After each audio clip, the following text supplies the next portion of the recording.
Okay, I'm gonna do a true story that happened in the New World during the early days. This book is called Shipwreck It Tales. Seafaring Tales of Prince Edward Island, Canada. The island belongs to Canada. Alright, we're gonna go to the early history. Alright, here it is. The introduction. Ireland was in the sea. To understand and humanize the relationship of Prince Edward Island Islander with the sea is best to look at the writing of those from an earlier era. One such narrative is by Malcolm A. McLean from his wonderful book Sky Pioneers and the Island. This story goes back to 1803 when Lord Scarsdale arrived with his former his first Canadian settlement of Highlanders who located in the area around Orwell. McLean wrote, "To every schoolboy the sea captain is a hero." In the fall of the year the docks were lined up with ships loading cargoes of the famed McNary potatoes, or the equally famed black oaks. The summit of the young boy's luzerne was grateful if permitted to bring a verdict whiskey bottle full of milk to prefer the captain for the privileges of interesting the hiding mysteries of the ocean Leviathan.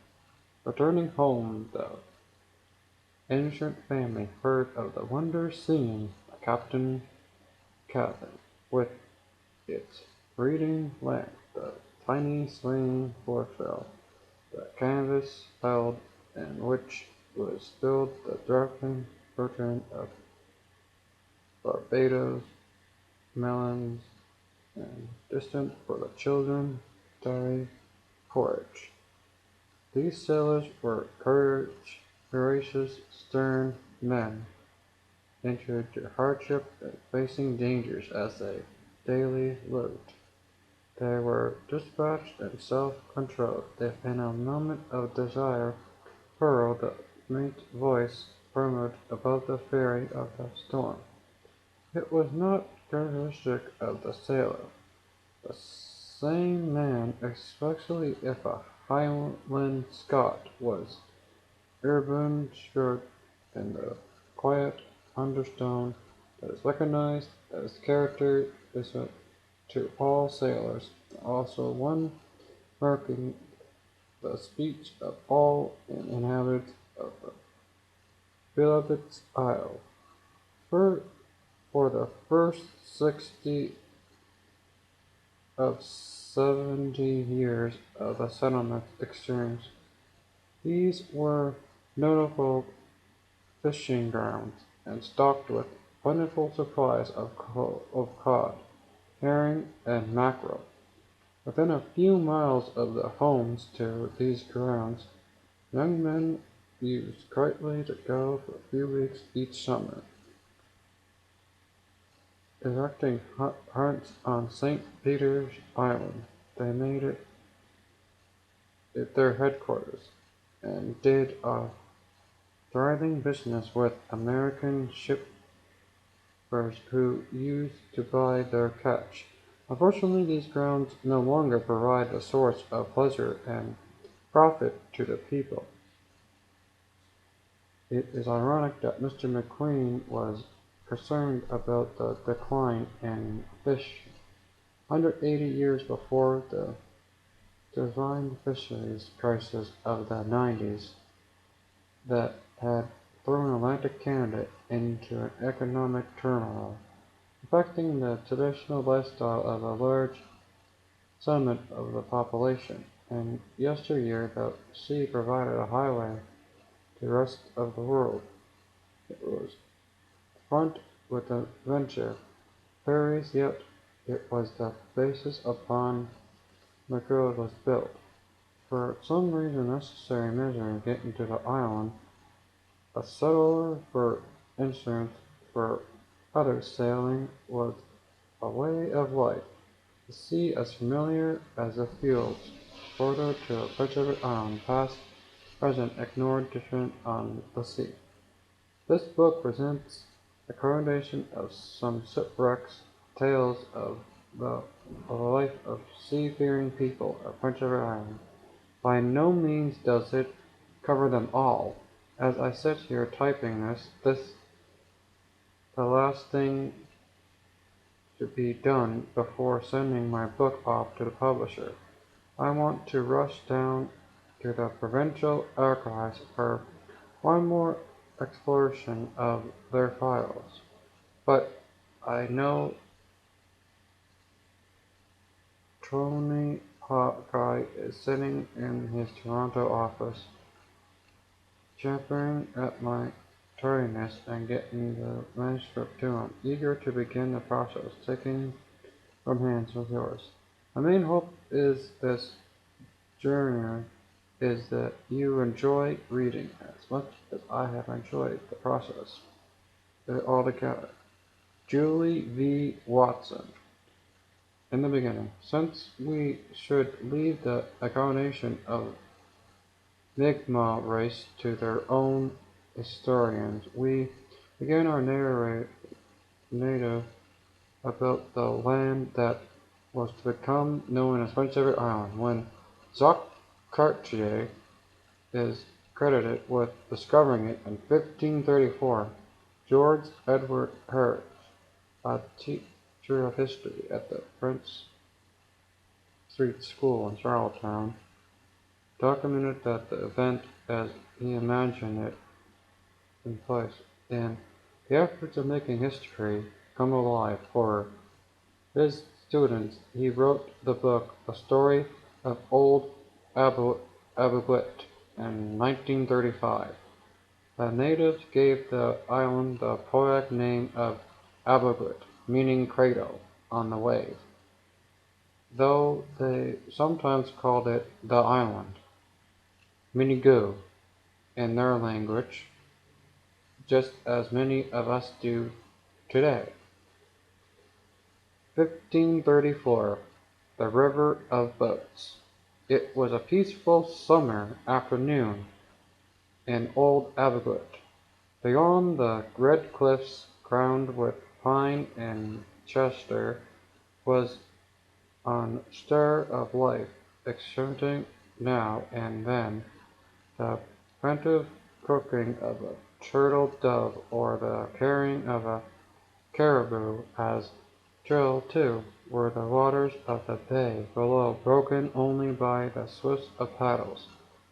A flotilla of birch bark canoes sped for shore.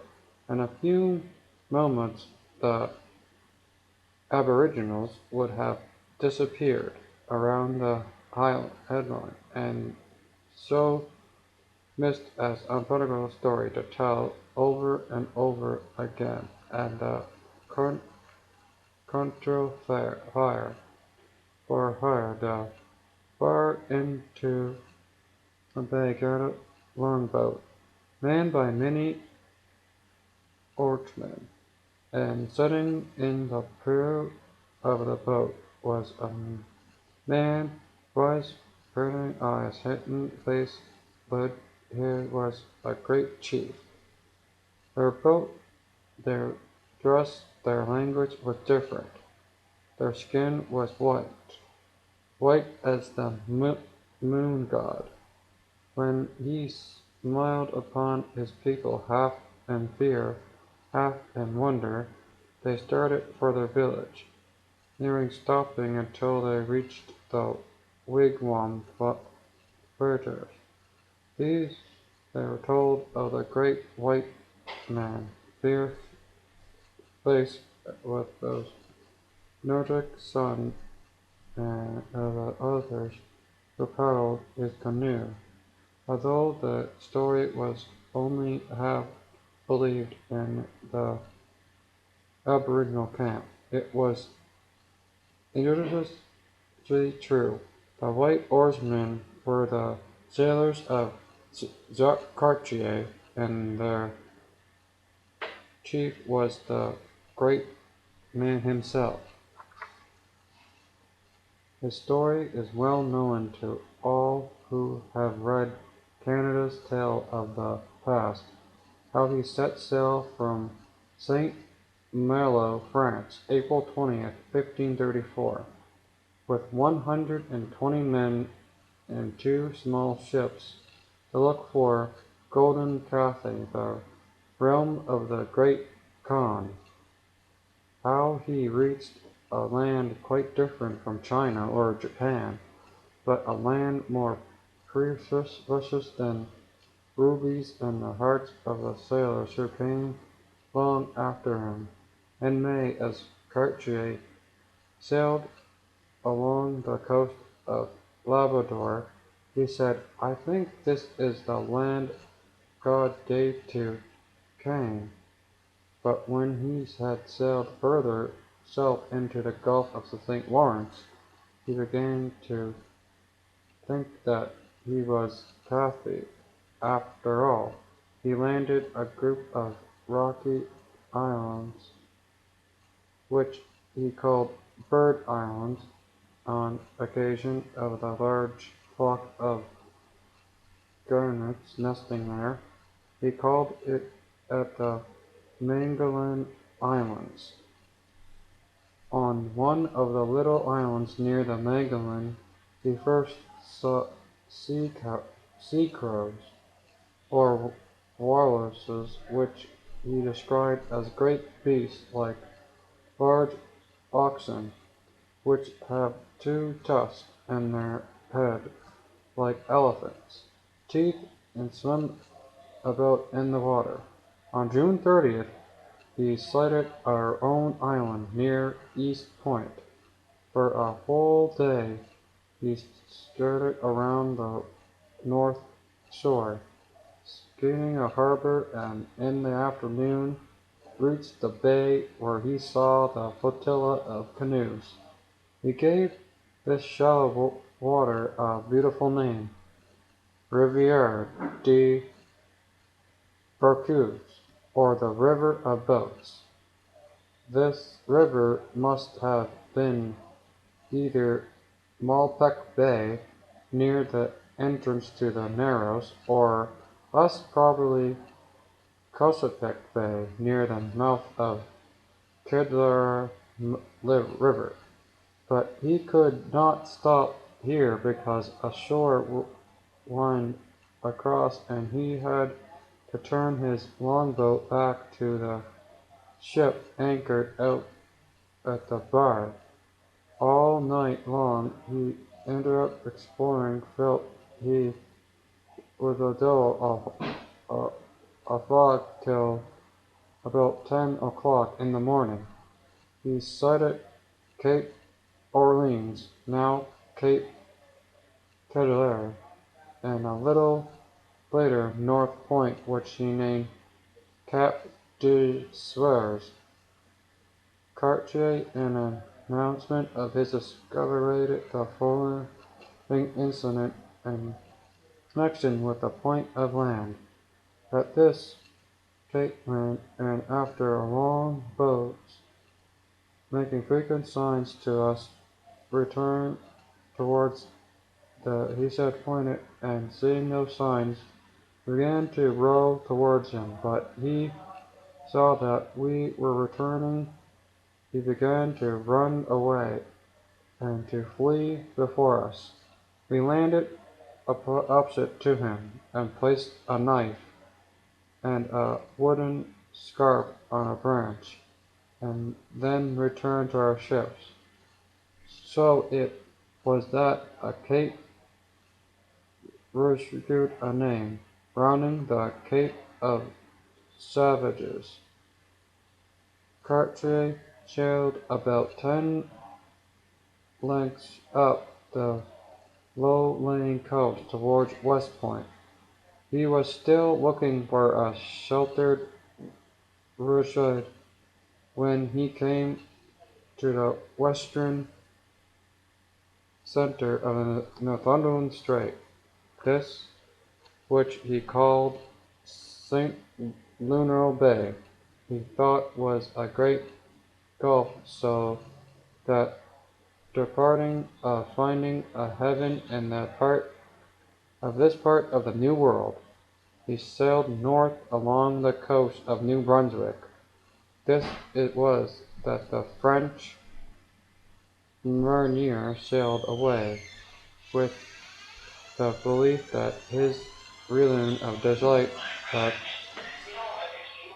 fertile land that many possible to be seen, was part of the mainland. Jacques Cartier landed on our northwest shore on July 1st, a day which 333 years later was to be known as Dominion Day, July the 1st. 1534 is a memorable date because on that day came the first white man to visit our coast and leave a record of which he saw. Can you not picture that tiny ship fleeing here way north through the northward waters, and standing there and staring Cartier with his preaching eyes turned from the future, from brief instant to bird farewell to old Abercliff, and to begin an exciting natural history of the land to become known as Prince Edward Island. And no such history would become planet without remembering the terrors that came by sea, as well as those right by its military force.